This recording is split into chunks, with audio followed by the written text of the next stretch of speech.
Do you want to become a permanent part of the channel? Check out the Alliteration Gaming Patreon. Here you'll find different tiers that all let you get involved in my videos, as well as provide you with a shout out, exclusive Discord access, and the ability to see my content early and ad free. Now if you're new here, you're gonna need an account on the UGN site. This will let you sign up for events, locate stores near you, and of course accrue those redemption points to use in the loyalty shop. You can even snag yourself 50 bonus points right now if you let me refer you. Until August 30th, when you're signing up, just click on content creator and type my channel name in the box. Regardless of how you do it though, thanks for being part of the Alliteration Nation. Now, let's get on to the video. Good evening to my dear viewers and welcome to another Alliteration gaming video. My name's Levi and we're gonna be doing another deck commission today.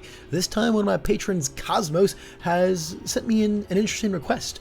He wanted me to put together a Shoto 2 deck for him that didn't include any set 1 cards. Now playing without set 1 cards is like an alternate format that I've experimented with in the past, but this request was more so born out of the desire of not being able to get set 1 cards. Cosmos lives in Canada and it's very hard for them to get the set 1 cards over there. So he was like, hey, for my people out there who are struggling to get a hold of that set, here's a deck with no set 1 cards on it. Now, it wasn't really a matter of like restricting rarity or anything like that. They just said no set 1, so no set 1 is what we ended up with.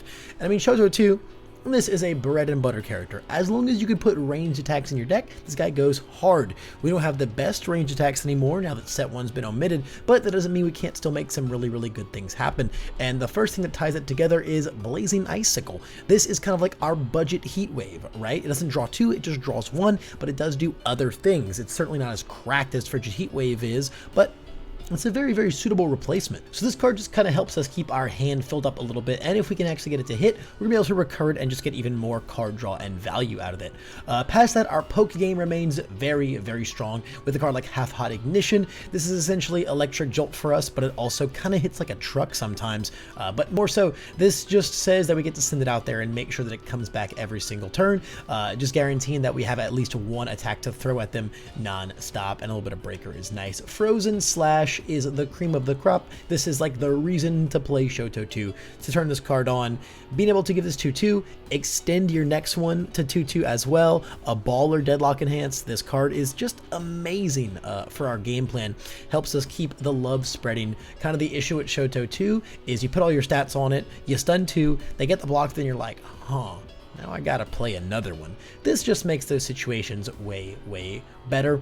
Freezer Burn is kind of like a control tech utility type card, but also sometimes a kill condition because we can put damage on it and they don't get to interact with it. And when they're at really low life totals, that can be super pesky. But also this is just a really, really, really good poke when we don't find things like Half Hot Ignition. Card's very multi-purpose in this deck, especially as effectively a 3-diff with this enhance here. Again, fantastic poke, sometimes kills people. Cannon Blast is the card that always kills people. No sometimes over here. Cannon is just a massive, massive stat pile. Putting 2/2 on it, starts as a 6 high for 7, easily becomes a 7 high for 9, and then can become a 9 high for 13. If we want to fully invest in it, this is just how you kill people with these traits on these 3 symbols, or even without them. Lastly, I've got a little Vast Hybrid Chimera Kraken teched in. I think it's really, really easy for us to force this card through, just because it's really, really well statted and we can invest our resources into it. If we put stun 2 on this, it is effectively a 6 high for 8 that stun 2s and then also commits and freezes one thing. That's like 6, 7, 8, 9 worths of speed stat points on turn 2, and it's really hard to stop, and then you just get to extend those stats more and more once it makes it into your momentum. So even without things like Tongue Whip and Heat Wave, still a very, very solid pile of ranged attacks that we can operate with. Now our foundations are pretty clear cut and dry, honestly. We have a nice little chunk of zeros that put some minimum stats on. Ice Gliding and Struggling are just like the cards that keep us alive. Daunting Message is a nice tech piece that offers us even more stun once we've taken some damage. Feeling Cute is just kind of like our little, you know, repeatable stat buff by weaponizing our stage during our kill turns.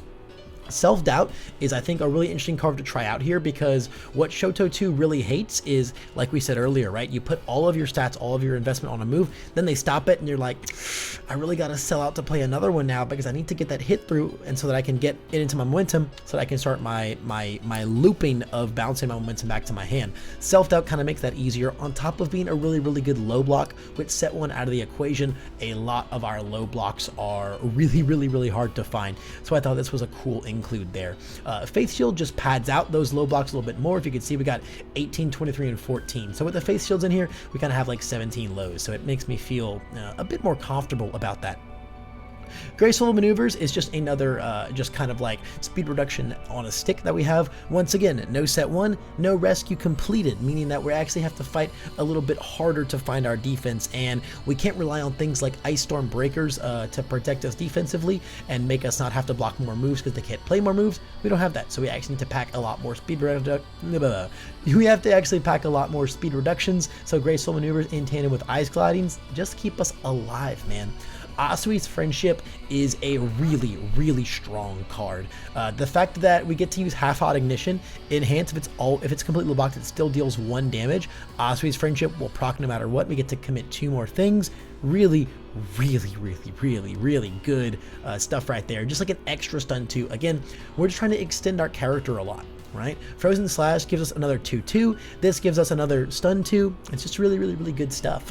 This deck is very clear cut and dry, right? It's a 55 card deck. We got 19 attacks in it. Every card's in here to just murder people. To murder people or keep us alive for that one last kill turn. Lastly, defrosting is our 3 diff of choice. I don't really think we need anything super serious here. Just, again, more stats on a stick. Like, this is just stats. This is just free stats. This is free stats. This is free stats. We're just trying to put a bunch of +1/+1s on because we're a 6 hand size aggro deck that desperately needs to force at least 1 move through every turn, or it feels like our character sputters insanely hard. Then I got a lot of things on the sideboard here because I think there's a lot of room for flexing with this deck. If you want like some interesting tech pieces in your sideboard to handle certain stuff, Drowning Resentment will stop anything that this response is really good against. You know, stuff like specialized sound waves or the like. We've got Stalking Our Prey for a little bit more speed reduction. If you like that over Graceful Maneuvers, maybe you want a few more high blocks in the deck instead. I just really like Graceful because it's so repeatable. Sun Eater of the big 3 is really good to protect against decks that want to take your momentum. Your momentum is very valuable to you as Shoto 2, so you really want to keep those pieces to you, especially you get the random one face up, so if it's something you want to grab, you get to know if you want to grab it or not, which is really awesome. And then Broken Psyche is another really, really good stat reset. Changing attack damage to 2 is really big. In a world where you don't have as good speed reduction under the water symbol without set 1, this card might be really important for something like that. I didn't really want to throw assets and actions in this like very straightforward deck, but Stadium is always really good for some extra damage, and Nullify is like actually a fairly usable control piece sometimes. Going into the attacks, I think that there's a lot of flexibility in this lineup.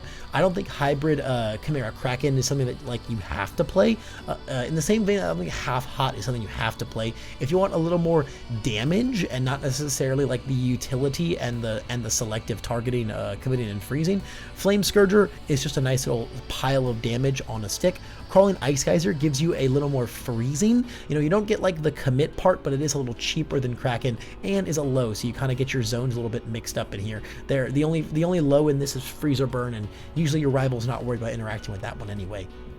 Lastly, Ice-like Tackle can just pad things out if you end up in a build with a little less high blocks. I think this card's also really good, and once again, it combos with a low attack, so you might want a little bit more lows in your lineup if you did want to embrace this, but this on-block response is nothing to scoff at. And so that's like our little pile of a Shoto 2 deck. This guy is a really, really, really straightforward character. The caveat of this build came in that we had to build him without set 1, but thankfully, the ranged is such a fantastic and developed package that you really don't have to fight and think too hard to find a really, really good attack lineup. I think your foundations suffer more than anything, but Shoto is a character that cares a lot more about his orange cards than his gray cards. So I think that this build is perfectly up to snuff, even without those powerful set 1 cards inside of it. That's going to be the end of this little commission profile, guys. Thank you so much for watching. If you want an experience just like this, you can check out my Patreon linked down below, where you can send in your own request for me to build you some type of deck, or we can do like a one-on-one deck build. There's a couple different ways to enjoy my Patreon benefits, and I would really appreciate it if you took a look at them. But if all you did was make it to the end of this video, I appreciate that just as much. That's all the time I've got today, but I hope to see you in the next one.